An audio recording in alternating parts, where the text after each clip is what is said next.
मेरा मसीहा है। हर जख्म जो उसका है, वो मेरे गुनाह का है। वो मेरे गुनाह का है। इस दुनिया में ले आए मेरे ही गुनाह उसको, मेरे ही गुनाह उसको। ये जुल्म सितम उस पर मैंने ही कराया है। हर जख्म जो उसका है, वो मेरे गुनाह का है। इंसान है वो कामिल और सच्चा खुदा वो है। और सच्चा खुदा वो है।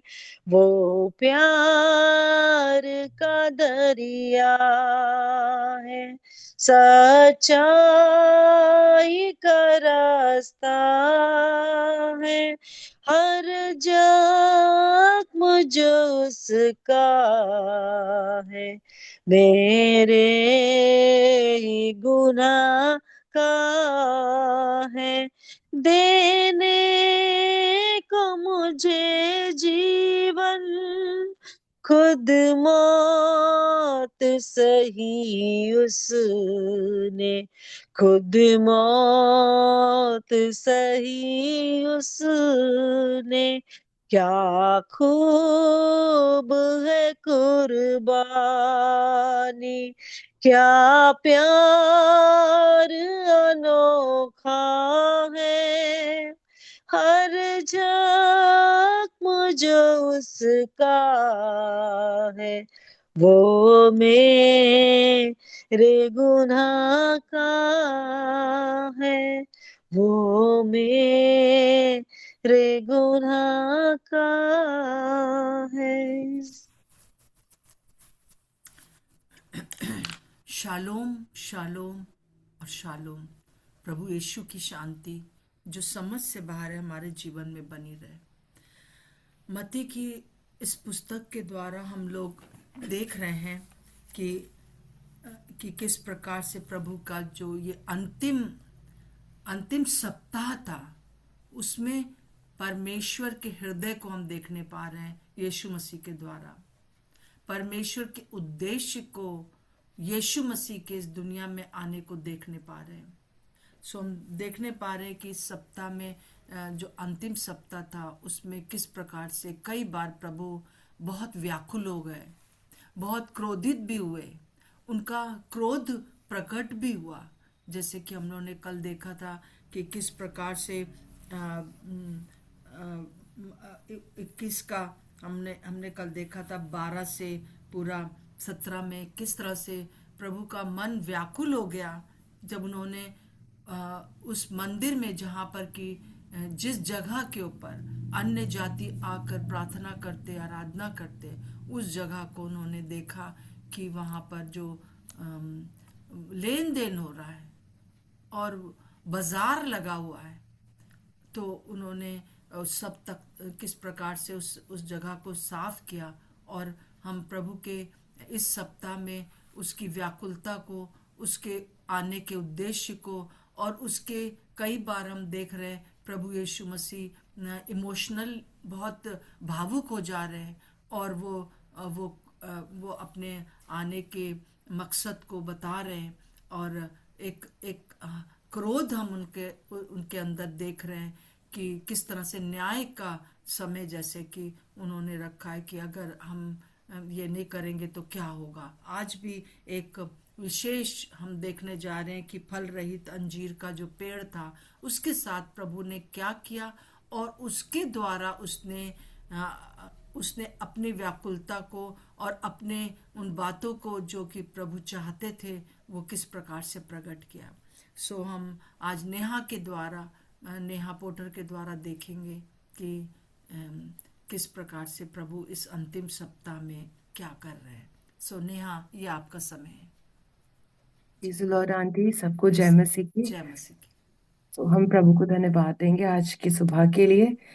मेरे साथ निकालने मत्ती 21 उसका 18 से 22 तक, इसको हम पढ़ेंगे। इस इन वर्सेस का टाइटल है फल रहित अंजीर का पेड़। इसमें इस प्रकार से पाया जाता है। भोर को जब वह नगर को लौट रहा था तो उसे भूख लगी। सड़क के किनारे अंजीर का एक पेड़ देखकर वह उसके पास गया और पत्तों को छोड़ उसमें कुछ न पाकर उससे कहा, अब से तुझ में फिर कभी फल न लगे।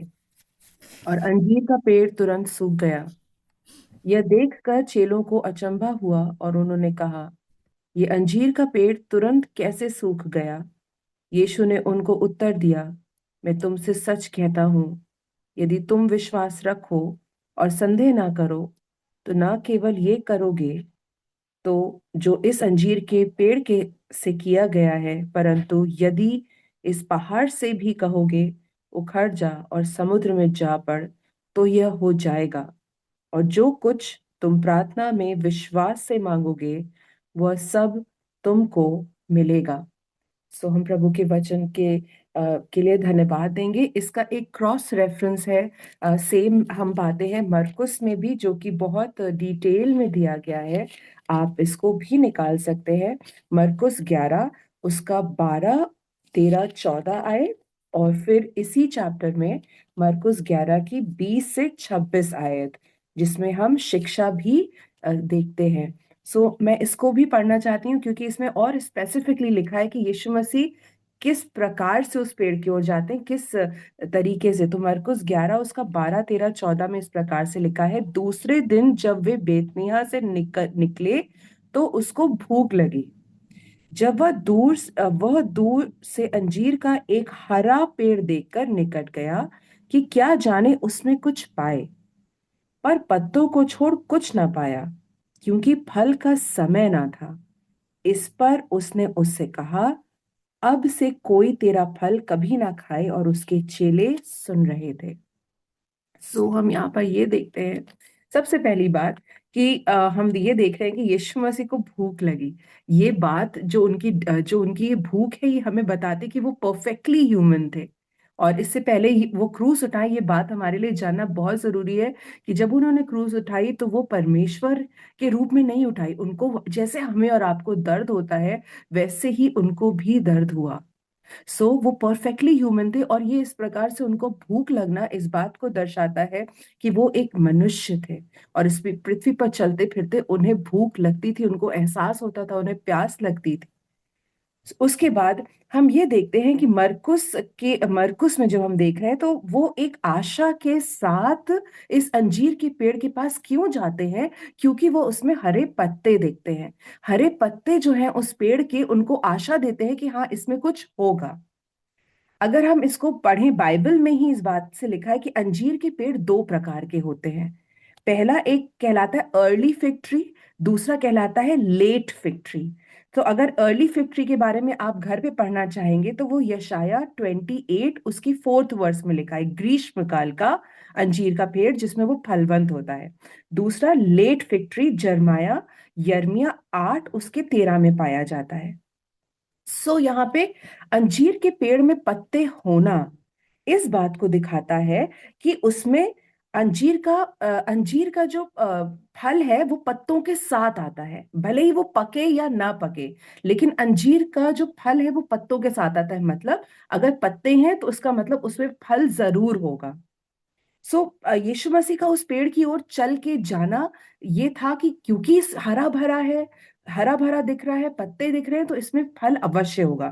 लेकिन टू यीशु मसीह डिसअपॉइंटमेंट, यीशु मसीह जब उसके पेड़ के पास पहुंचते हैं तो वो पेड़ जो हरा भरा दूर से दिख तो रहा है, पर उसमें अंजीर का एक भी फल वो नहीं पाते हैं। एक छोटी सी थॉट देना चाहती हूँ।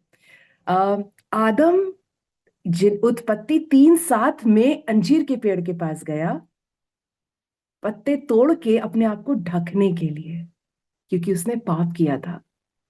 यीशु मसीह नए नियम में अंजीर के पेड़ के पास आते हैं ताकि वो उसमें फल ढूंढ सकें, ताकि वो स्वर्गीय राज्य को रिवील कर सके कि स्वर्ग का राज्य फलवंत है और फ्रूट्स का है, फलों का है।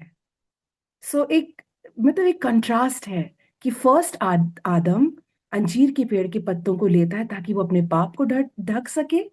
दूसरा आदम जो यीशु मसीह स्वयं है, जो इस दुनिया में उद्धार को लेकर आते हैं, वो अंजीर के पेड़ के पास जाते हैं ताकि वो उसमें फल ढूंढ सके और बता सके कि स्वर्ग के राज्य में फलवंत होना कितना अवश्य है। हम आगे बढ़ते हैं। हम देखते हैं कि यीशु मसीह ने बहुत ही ज्यादा, क्योंकि वो बहुत व्याकुल है, उन्होंने बहुत ही हार्शली इस पेड़ के साथ डील करा। उन्होंने तुरंत, जब उसमें उन्होंने रिजल्ट नहीं पाया, उन्होंने उसमें फल नहीं पाए, तो उन्होंने तुरंत उससे बोला कि अब से तुझ में फिर कभी फल ना लगेंगे।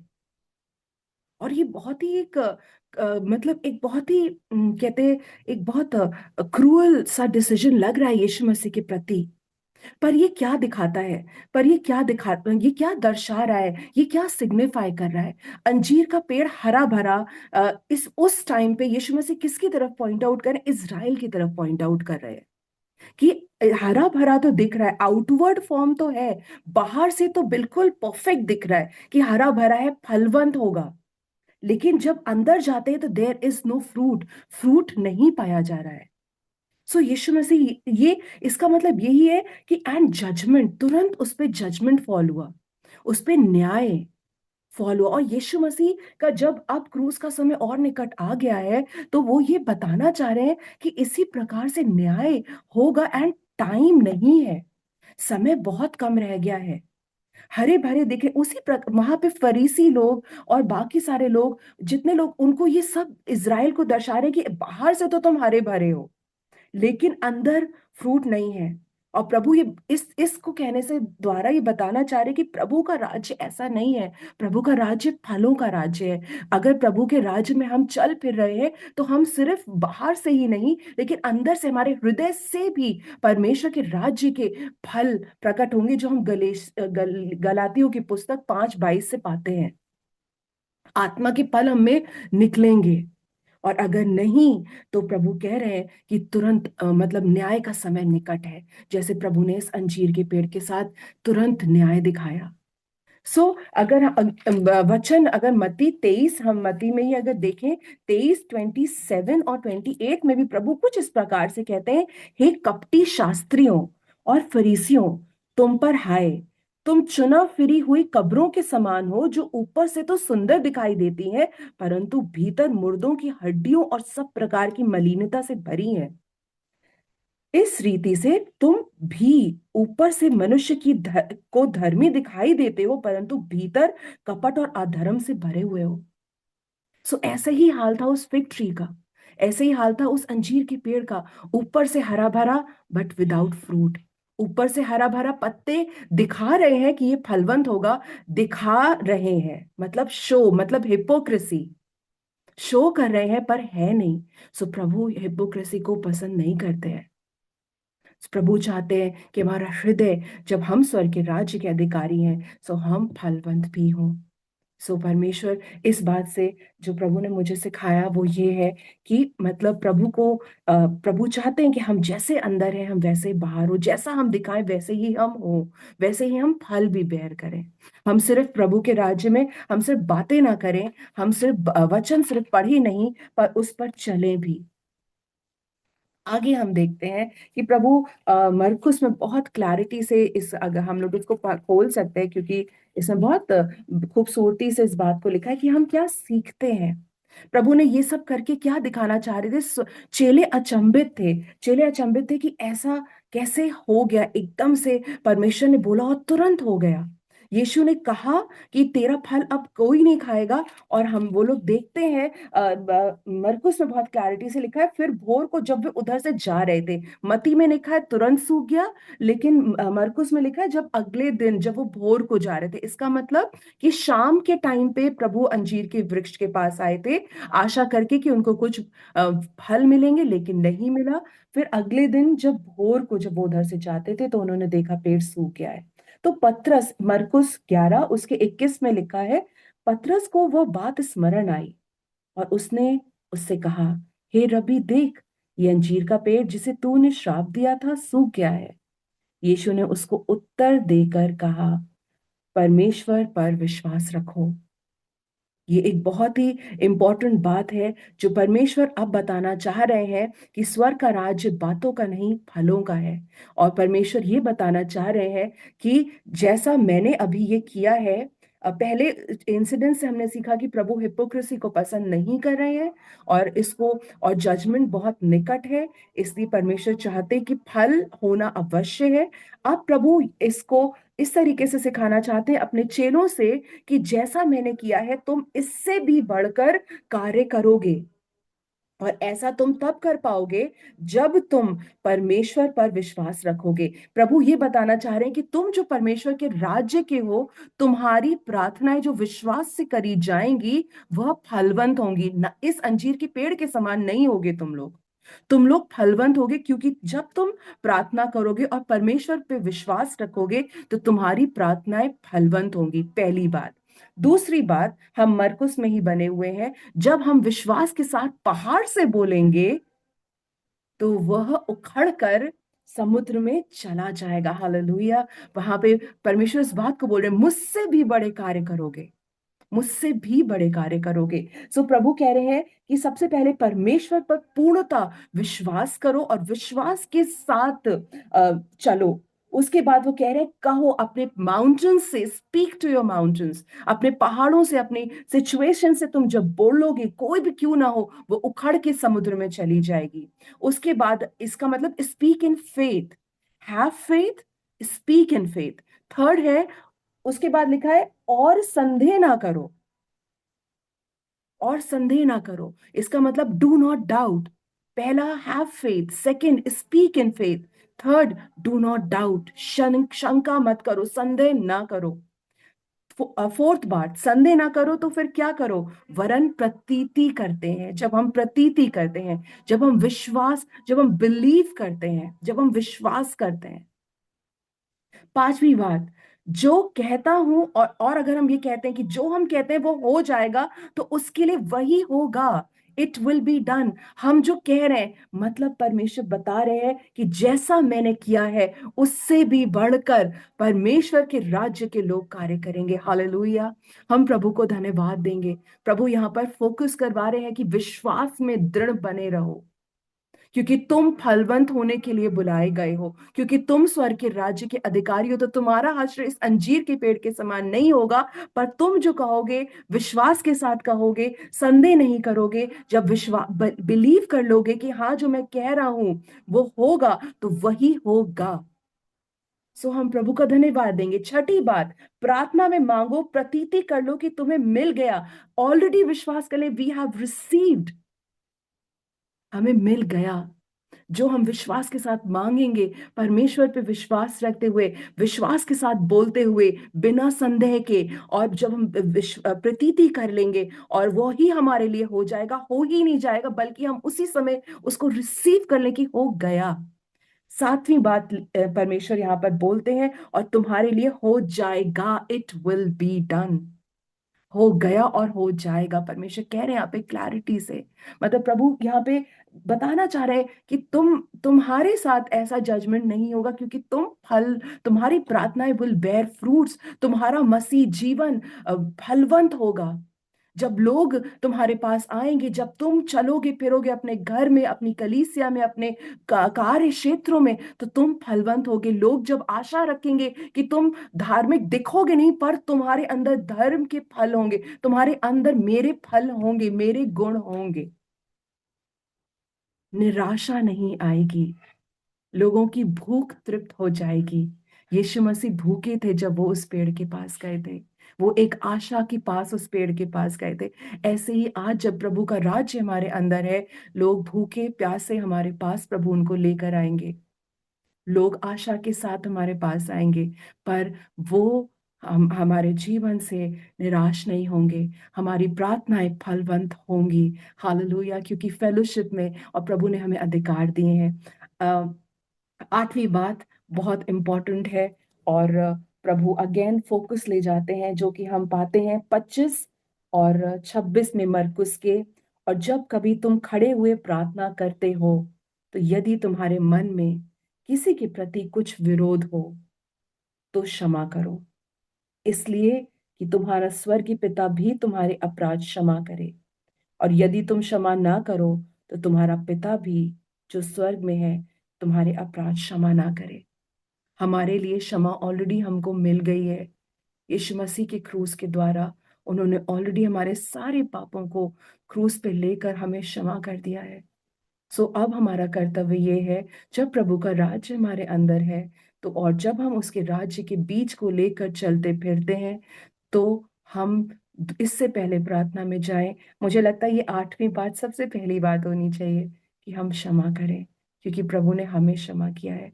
और उसके बाद जब हम विश्वास करेंगे परमेश्वर पिता पर कि वो ही सच्चा प्रभु है, वो हमारा प्रभु है, और हम विश्वास से अपने पहाड़ों से बात करेंगे, और हम संदेह नहीं करेंगे, हम प्रतीति करेंगे, वो हमारे लिए हो जाएगा नहीं वरन हो गया।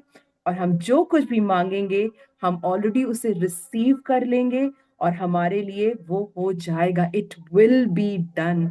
जब यीशु मसीह ने क्रूस पर कहा पूरा हुआ, तो ये सारी बातें विश्वासी के जीवन में पूरी हो गई हैं। प्रभु इस दृष्टांत से यही सिखाना चाहते हैं कि हम जब प्रभु के राज्य को लेकर चल रहे हैं, तो हमारी द्वारा परमेश्वर के ऊपर लोगों की आशा कभी नहीं टूटेगी। हमारे द्वारा परमेश्वर के राज्य की स्थापना होती जाएगी, और परमेश्वर का राज्य और ज्यादा फलवंत होता जाएगा। सो हम प्रभु को धन्यवाद देंगे। आंटी, आगे का समय हम आपको देना चाहेंगे। थैंक यू, आपको बहुत बहुत थैंक यू नेहा, बहुत अच्छे से आपने बताया। और जब मैं ये सुन रही थी तो मैं ये देख रही हूँ कि जो अंतिम सप्ताह प्रभु का है, उसमें प्रभु कई बार जो है बहुत व्याकुल हो गए हैं, और कई बार जो है वो दुखित होकर परमेश्वर के हृदय को प्रकट कर रहे हैं। और एक वचन मेरे सामने आ रहा था कि ऐसा कुछ, एक पिक्चर आ रही थी कि जब प्रभु शाऊल के लिए कहते हैं शैमुएल से, शैमुएल अब तू शाऊल के लिए मत रो, क्योंकि मुझे अब दाऊद एक ऐसा व्यक्ति मिल गया है जो मेरे मन का है। और हम देख रहे हैं कि वो जो फरीसी थे, वो जो पूरे समय, पूरे थ्रू आउट उसके प्रभु जिस काम के लिए लगे हुए थे उसका विरोध करने वाले जो थे, वो पूरे समय साथ हैं, मतलब उसके जन्म से लेकर और उसके ये अंतिम सप्ताह तक। और उनके लिए वो किस प्रकार से वो दुखी होता है। वो जैसे कि कल हम लोगों ने देखा था किस तरह से मंदिर को उसने साफ किया। फिर हम देखते हैं, आगे भी हम देखेंगे कि वो जितने भी उदाहरण दे रहा है मंडे को और भी ज्यादा हम देखेंगे किस तरह से प्रभु पिता परमेश्वर के हृदय को बता रहे हैं कि जिस इज़राइल को मैंने चुना था, वो इज़राइल जो है उसने मेरे को नहीं समझा है, और अब जो है उसने दाऊद के को चुन लिया है। और हम देखते हैं कि शाऊल जो है वो दिखा रहा है पुराने नियम का चर्च, है ना, और फरीसी और सब जो भी लोग थे, और जो दाऊद है वो दिखा रहा है नए नियम का चर्च। और वो इसीलिए जो 8 बातें बताई गई हैं वो नए नियम के दाऊद के लिए बताई गई है, और उसको हमको पूरा करना अवश्य है, हमको उस चीज़ के लिए आगे बढ़ना अवश्य है।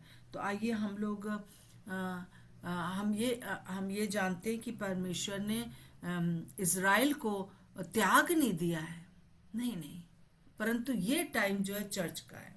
ये टाइम जो है वो दाऊद के का है, दाऊद के घराने का है, मतलब हम लोगों का है, कलीसिया का है। परंतु अवश्य प्रभु जैसे ही प्रभु अपनी कलीसिया को ले जाएगा, अ, और इस सारी चीजें जो फॉलो करते आए उनको ले जाएगा, उसके बाद फिर से 7 साल का जो जो महाक्लेश का समय होगा, वो फिर से इज़राइल को उठा के खड़ा करेगा।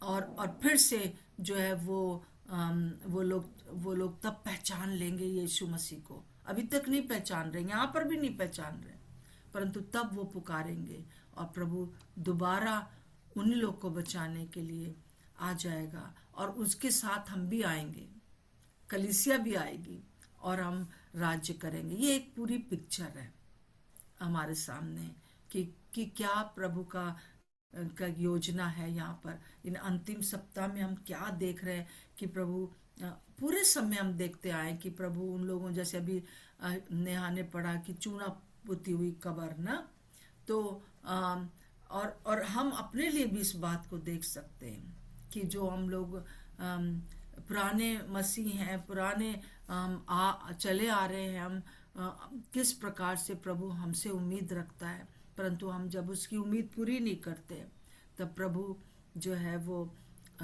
किस प्रकार से दुखी होकर वो सारे मंदिर को साफ करता है, और फिर वहां पर बहुत से काम आश्चर्य कर्म होते हैं। और हम यहाँ पे आज देख रहे हैं कि किस प्रकार से जो ये अंजीर का वृक्ष को सुखाना मतलब था कि जो इज़राइल जाति को जिसको प्रभु ने चुन रखा था, वो बिल्कुल भी एक्यूरेट बैठ नहीं पा रही थी।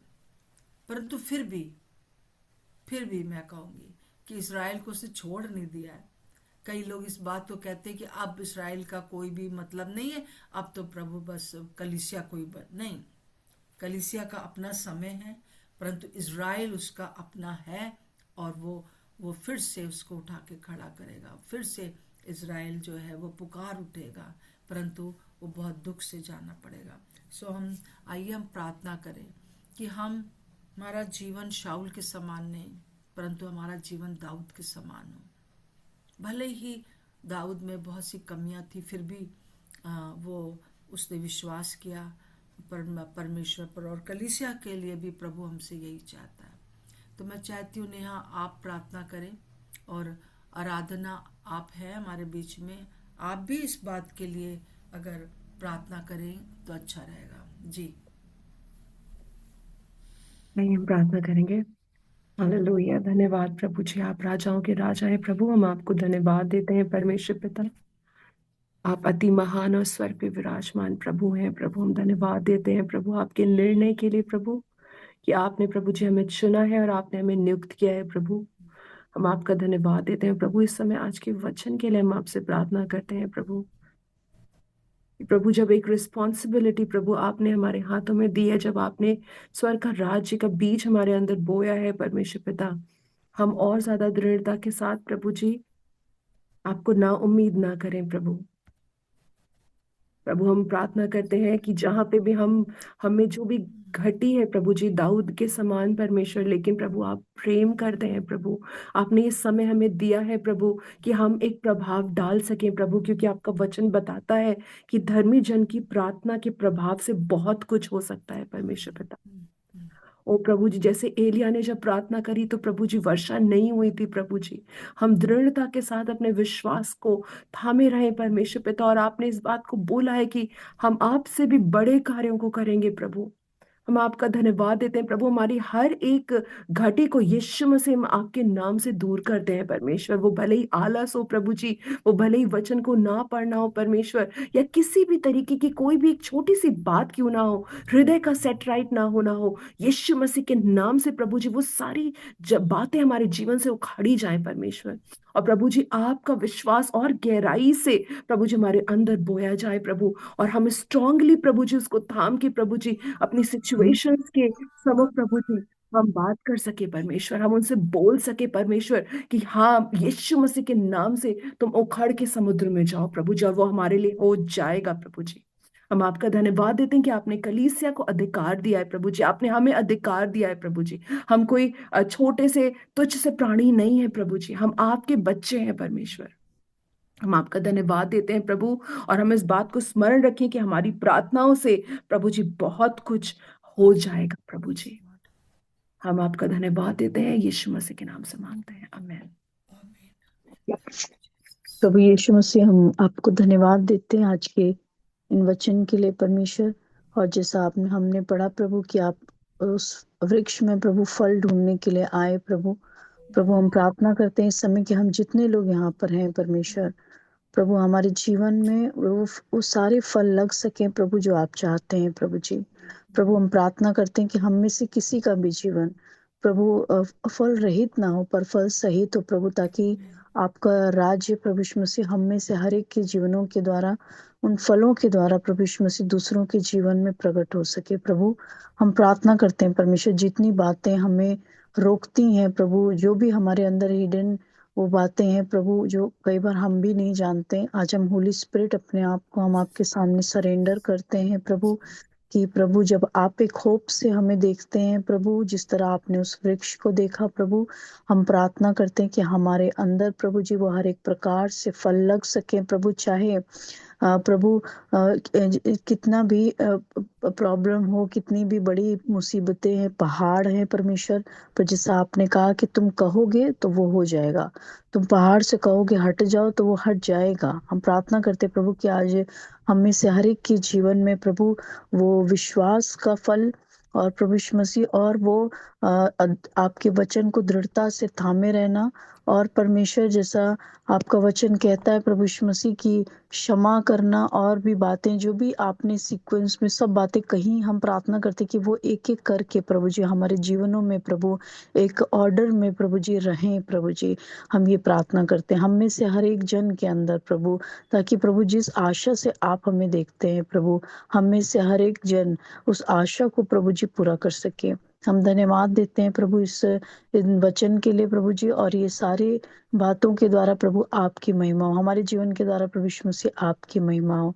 हम आपको सारा आदर और सारी महिमा देते हैं प्रभु यीशु के नाम से मांगते हैं, आमीन। आमीन। सचमुच में प्रभु हम आपको हृदय से धन्यवाद देते हैं। इस सुबह के समय आपने हमको चुना है, और हमसे आप यही चाहते हैं कि हम जब भी प्रार्थना करें तो हम मान लें कि संदेह ना करें, और प्रभु विशेष रूप से हमारा विश्वास और भी ज़्यादा बढ़ता चला जाए। और पिता परमेश्वर हमारा जीवन पिता परमेश्वर आपके लिए प्रभु एक प्रभु आशा, आपने हमें अपनी आशा बनाया है। हम इस समय खास तौर से प्रार्थना करते हैं प्रभु कि जिस तरह से कि पौलुस कहता है पहला प्रभु इफिसियों उसका पहला अध्याय और उसकी 17वीं आयत में कि परमेश्वर की पहचान में हमें ज्ञान और प्रकाशन का आत्मा मिले, और हमारे मन की आंखें ज्योतिर्मय हो जाए कि हम जान सके कि हम कैसी आशा से बुलाए गए। प्रभु आपने जो आशा मुझ पर हम पर रखी है वो आशा हम पूरी कर सके। प्रभु हमें कैसी आप हमारे अंदर आके बस गए, हमको अपनी मिरास बना लिया। आपका धन्यवाद हो। हमें अपनी सामर्थ्य से भर दिया है और प्रभु हमें परिपूर्ण कर दिया, ताकि हम इस स्वर्गीय स्थानों में बैठकर आपके साथ प्रभु राज्य करें। प्रभु आपने हमको इसीलिए चुना है प्रभु, हम अपने बुलाए जाने को समझ सके। प्रभु हर एक शाऊल की सारी बातें हमारे जीवन से, फरीसियों की सारी बातें हमारे जीवन से दूर हो जाए, और हम पिता परमेश्वर दाऊद के समान आपको भाने वाले हो जाए। प्रभु आपके मन के व्यक्ति हो जाए। प्रभु हमारी सहायता करें कि हम पिता की व्याकुलता को यीशु मसीह में जो दिखाई दे रही है उसको हम समझ सके। प्रभु हम आपके हृदय को जान सके। यीशु मसीह के नाम से मांगते हैं, आमीन और आमीन। आज फ्राइडे है और कल सैटरडे होगा, तो कल सुबह हम नहीं मिलेंगे परंतु दोपहर में मिलेंगे। मैं चाहती हूँ कि हम लोग सब प्रार्थना कर के साथ 2 बजे की मीटिंग में मिले और दूसरों को भी एनकरेज करें क्योंकि यही टाइम है कि हम प्रभु के हृदय को जान सकें। और अब समय कम रह गया है, जो बातें हो रही हैं उसका ऐसा लगता है कि प्रभु का आना निकट है। ये जो आखिरी सप्ताह है वो हमको एक तरह से ये भी दिखा रहा है कि आखिरी दिनों में, इन दिनों में कलीसिया के साथ क्या होने वाला है। इस बात को सोचिएगा। प्रभु का धन्यवाद हो। प्रभु आप सबको बहुत आशीष दे। सबको जय मसीह की। सभी बहनों को जय जय मसीह। मसीह की प्रेज द सभी लॉर्ड बहनों आंटी। को जय जय मसीह की, मसीह जय की सब मसीह की आंटी प्रेज द जी। लॉर्ड जय आंटी। मसीह जय मसीह की की, आंटी, मसीह सबको की जय दीदी। मसीह की। जय मसीह की सबको जय मसीह की। जय लव मसीह यू की बेटी, एवरीवन। प्रभु का सबको धन्यवाद जय हो। मसीह की। थैंक यू मेरे साथ जुड़ने के लिए। शालोम जय मसीह की शालोम आंटी और जी। शालोम।